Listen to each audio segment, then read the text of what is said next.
Celeste, aí você tem clareza do papel da Igreja, do Estado e da sociedade no contexto atual? O seu olhar tem sido este olhar de que a Igreja ela não tem cumprido o seu papel e que ela está se perdendo no contexto da política? Será que essa é uma realidade? Como é que vocês veem isso? Pois é, Celeste, no início do programa eu falei que eu entendo não só a igreja como uma instituição, mas nós, pessoas individuais como igreja, a igreja de Cristo. E hoje eu vejo que muitas pessoas perderam, sim, o seu papel. Deus nos colocou como influenciadores da sociedade, né? Quando a gente vai ali para a grande comissão, em Mateus capítulo 28, lá no finalzinho, Jesus falou, foi-me dada toda a autoridade no céu e na terra. E aí ele continua, portanto, ide por todo o mundo e fazei discípulos de todas as nações. Essa autoridade como discípulos de Cristo, ela nos foi dada. E nós somos igreja de Cristo. Então eu entendo que não só ficar ali dentro do contexto instituição, e às vezes a gente como pastores, a gente perde um pouco o foco da sociedade, entra ali no contexto de igreja, fica na zona de conforto e perde essa visão de influenciadores da sociedade. Então eu creio que nós, enquanto igreja, precisamos usar os nossos talentos, as nossas profissões para influenciar sim a nossa sociedade, o nosso Estado, nos envolvermos sim com política, eu creio que isso é possível, desde que a gente queira e entenda que precisamos ser influenciadores. Apenas como religiosos, apenas como pessoas que vão impor uma religião, não. Eu faço parte da rede missionária Sal e Luz e a gente trabalha com uma visão de missão integral. E a missão integral você precisa desenvolver o indivíduo como um todo. Então a gente trabalha olhando a sociedade em todos os seus pilares, seja na economia, seja na educação, na família. Eu acredito muito no desenvolvimento da família. A gente tem alguns trabalhos que às vezes a gente vê a dificuldade de trabalhar, por exemplo, com criança e não trabalhar com a família. Então você tem que desenvolver a sociedade local. Eu entendo, por exemplo, que a igreja, ela tem um poder, o nosso tema vai até onde vai o poder da igreja, né? Ela tem o poder de desenvolver a sua comunidade local, de desenvolver a sua sociedade, o seu estado, o seu país. Então eu creio sim que a igreja muitas vezes ela ficou na zona de conforto, ela retrocedeu, talvez até por uma imposição do Estado laico. Eu não discordo do Estado laico, mas eu entendo que a igreja ela precisa tomar uma posição de influenciadora na sociedade. Assim, veja bem, eu acho que qualquer igreja, não vou dizer igreja A ou igreja B, nos últimos tempos, elas retrocederam não por uma imposição do Estado laico, elas retrocederam a sua influência na sociedade porque elas próprias se fecharam, permaneceram um pensamento dogmático, fechado, não dialogando com a realidade social. A partir do momento que as igrejas passaram a dialogar mais com a realidade social, ou seja, que elas se arejaram mais, elas cresceram. Exemplo, a própria igreja evangélica no Brasil, falando do Brasil, ela cresceu no vácuo da igreja católica, da igreja católica tradicional.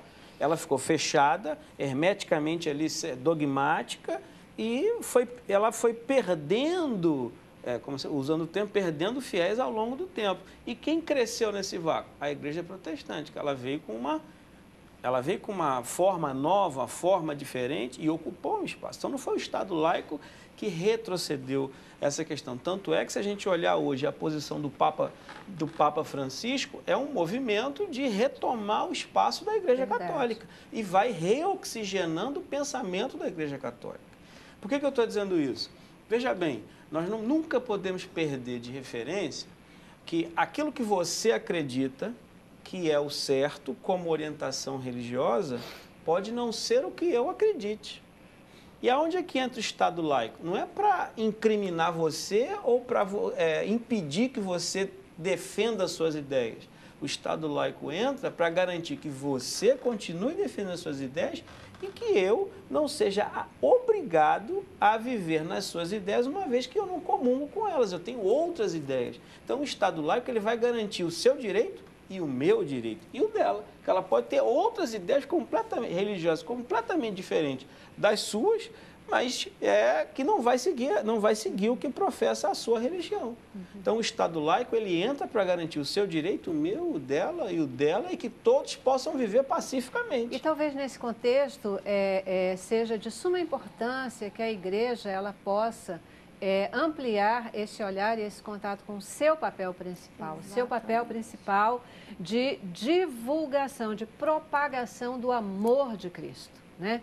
Porque a Igreja de Cristo, ela existe para propagar o amor de Cristo, né?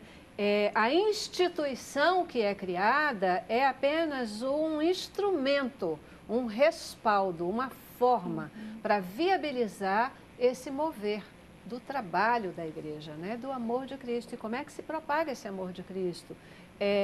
Do ponto de vista da igreja cristã evangélica, a gente entende que é divulgando, estimulando a prática da palavra de Deus, né, como está no contexto bíblico. A gente fica aí se envolvendo muitas vezes e eu considero se perdendo na discussão do Estado laico ou não laico e perdendo o foco daquilo que é a prioridade da igreja. Eu já né? vejo, acho que as coisas têm um duplo sentido, ou dois níveis, né? O nível aqui ficou muito no que eu diria o primeiro, né?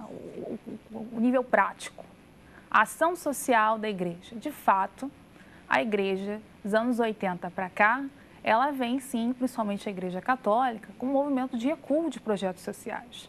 Você teve perda de pastorais da favela, pastorais do menor, SEBs, né, as comunidades de base, vêm se enfraquecendo. Agora, com o Francisco, que está tendo uma retomada, aí, uma nova calorada da teologia da libertação.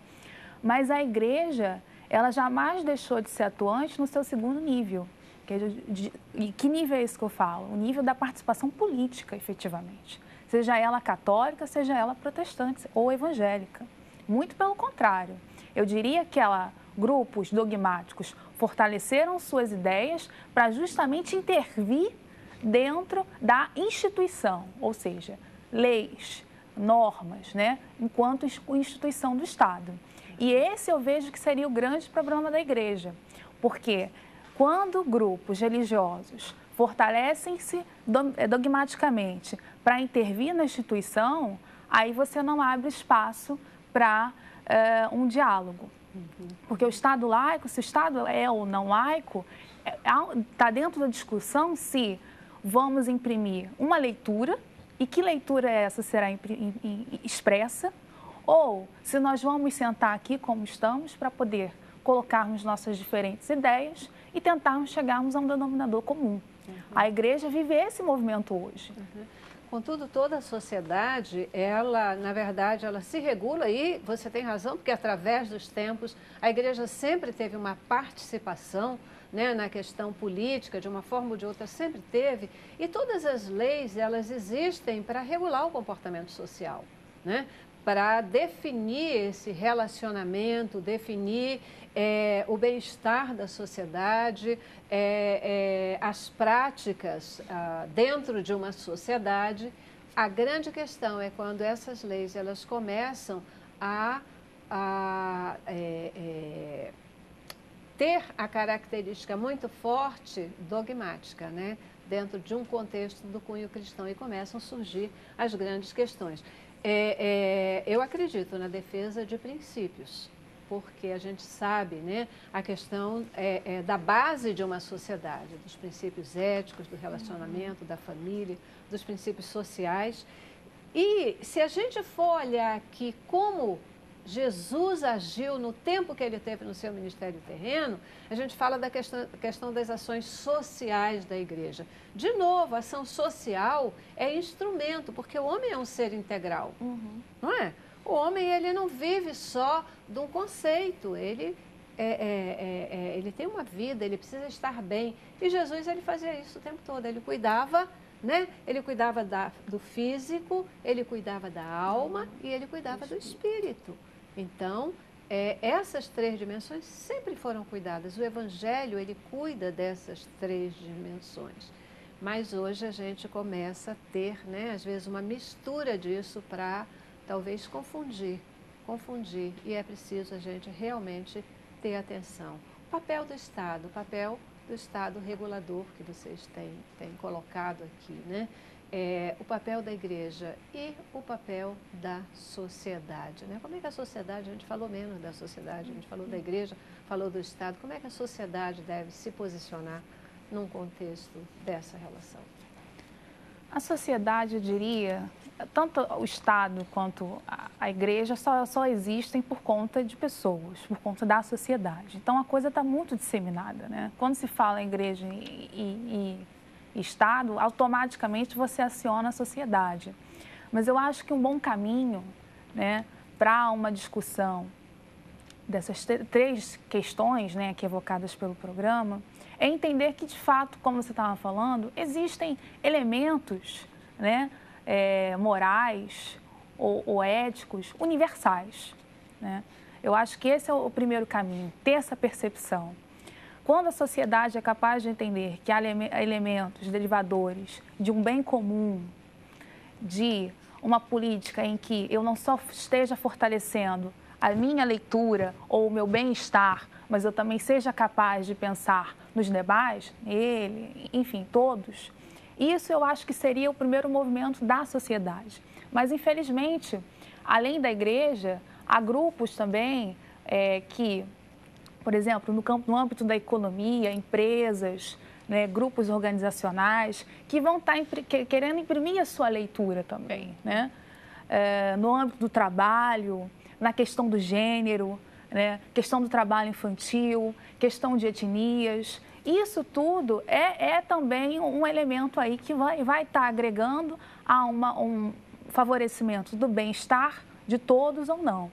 E é interessante quando você toda hora retoma a pessoa de Jesus, né? E Jesus, às vezes eu acho que algumas lideranças religiosas ou pessoas não necessariamente ligadas à ação, de fato, lideranças religiosas, acionam a postura de Jesus e se esquecem que Jesus, na verdade, ele não foi só um líder religioso, ele também foi um líder político. Várias posturas dele em relação ao templo, quando ele ia e dizia que era desfavorável à comercialização no interior do templo, quando ele era desfavorável à comercialização da cura, né? Porque Jesus também realizou práticas de cura. Claro, ele fazia, na verdade, curas gratuitas, né? Então, eu também chamo a figura de Jesus, nesse sentido, para essas lideranças religiosas que muitas vezes se elegem se dizendo pastores ou ligados a algum grupo da Igreja Católica, levam uma certa agenda que diz ser uma agenda cristã e, na verdade, se esquecem do grande líder que eles tanto evocam, que é essa figura Jesus, que foi político, sim, o tempo todo, não só contra o templo, mas contra o próprio Império Romano, que ele tinha uma postura anti-imperialista, mas também era um curandeiro, era um cara que estava preocupado ali com questões sociais. Uhum. Curandeiro seria uma palavra que a gente jamais aceitaria a respeito de Jesus, me permita, né? Mas porque ele jamais foi um curandeiro, ele é Deus, ele é aquele que tem o poder de efetivamente curar, transformar, mudar, né? Jamais um curandeiro, mas realmente aquele que tem o poder para... Eu só um comentário aqui no que você afirmou e no que ela colocou, que é o seguinte: eu acho que a gente não pode perder de vista, que eu acho que esse que é o papel da sociedade, a gente não pode perder de vista o seguinte, quem vai mediar a afirmação de quem está com a verdade? Se o Estado disser quem está com a verdade é religião A, ele vai estar sendo, ele vai estar virando as costas para outras religiões. Claro. Então, o Estado, não cabe ao Estado dizer qual é a religião que está com a verdade. Concordo. Isso é uma questão de crença individual. Pessoal. Esse é o papel da igreja. Na questão da sociedade, como é que a sociedade deve se comportar? A sociedade tem que saber conviver com a divergência. Se você segue uma religião, ela segue outra, eu, por exemplo, posso dizer aqui, tranquilamente, eu sou um bandista. Para você, Deus é o criador de tudo. Para mim é Zambi e Olorum. E aí? A gente não pode conviver? Nós não podemos dialogar? Então, existem existe uma diversidade. E essa diversidade ela precisa ser garantida, diferente de estados onde a religião, Estado judeu e o Estado islâmico, a religião e o Estado são uma coisa só. Não é permitido outra religião na vida e na sociedade. Você tem tanta razão, Zé Carlos, né, no que você diz do respeito, porque é isso que a Bíblia nos ensina. É isso que o Senhor nos ensinou, o respeito. Ele jamais desrespeitou quem quer que fosse. Mesmo quando o Senhor Jesus rodou a baiana lá no templo, né, mandou acabar com aquela bagunça que estava de venda, etc., dentro do templo, ele não fez aquilo contra o comércio, mas ele fez contra o local e a situação na qual o comércio estava sendo utilizado, né?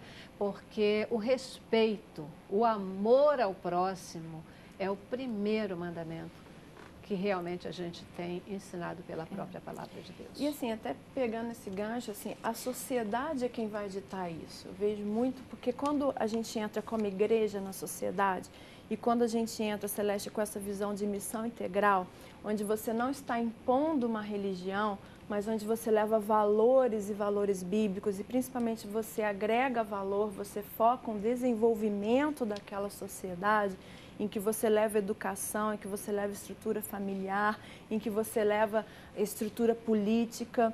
A gente tem alguns trabalhos, por exemplo, de levar energia, água, painel solar para comunidades, e a comunidade aceita isso muito bem, porque você não entra impondo uma religião, impondo uma visão, você entra servindo a sociedade. Então, quando a gente fala assim, nós temos que seguir os passos de Cristo, Cristo ele é um servo. Por onde ele ia, ele tinha uma visão política, ele tinha uma visão de desenvolvimento, e ele era o Salvador. Claro que ele ia levar uma visão de salvação.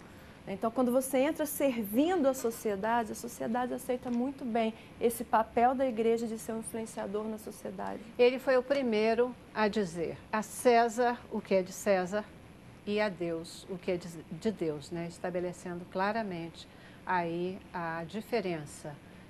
Não a desconexão, mas a diferença do que é uma coisa e outra. Né? Eu já preciso ir para o nosso último intervalo, absolutamente estourada, mas a gente volta aqui para a nossa despedida para os nossos telespectadores, ok? Vamos lá. Cabeça pra cima.